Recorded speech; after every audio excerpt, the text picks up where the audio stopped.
writ petition number 16588/2024 in the Honorable High Court for the State of Telangana. Respondents in the WP were the State of Telangana, the Commission of Inquiry, Justice L. Narasimha Reddy. What is their prayer? The issuance of letter dated 19/6/2024 directing the petitioners to appear before the second respondent to produce evidence against the witness, etc., by exercising power under Section 8B and Section 8C of the Act as arbitrary, illegal, ultra-virus, and also contrary to the provisions of the Act 1952. By a judgment and order dated 1st July 2024, the Honorable High Court was pleased to dismiss the writ petition. Filing agreed by the dismissal of the writ petition, filed SLP bearing number 14727 of 2024 before Honorable Supreme Court of India. Justice Narasimha Reddy communicated to the Supreme Court that he does not intend to continue as one-man commission of inquiry.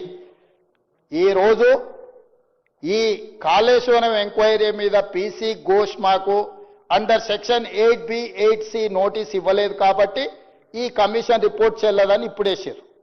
ఇంతకంటే ముందు విద్యుత్ కొనుగోలు, విద్యుత్ ఉత్పత్తి చేసే సంస్థల నిర్మాణానికి commission వేస్తే 8B 8Cలో మాకు నోటీస్ ఇచ్చింది కాబట్టి ఇది చెల్లదని కోర్టుకు పోయింది అధ్యక్ష.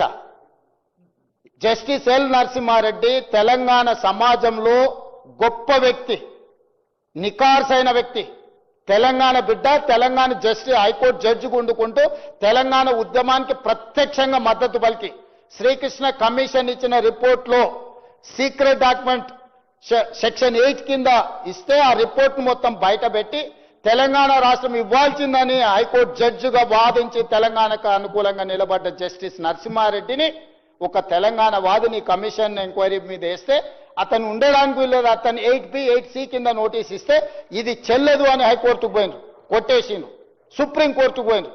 అప్పుడు జస్టిస్ నరసింహారెడ్డి గారు నేను ఈ కమిషన్లో కొనసాగనని చెప్పి వారు ఈ కమిషన్ నుంచి తప్పుకున్నారు.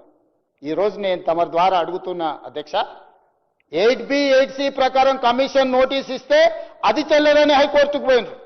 ఇవాళ పీసీ ఘోష్ 8B 8Cలో మాకు నోటీస్ ఇవ్వలేదు కాబట్టి ఈ రిపోర్ట్ చెల్లదని కోర్టుకు పోయినారు.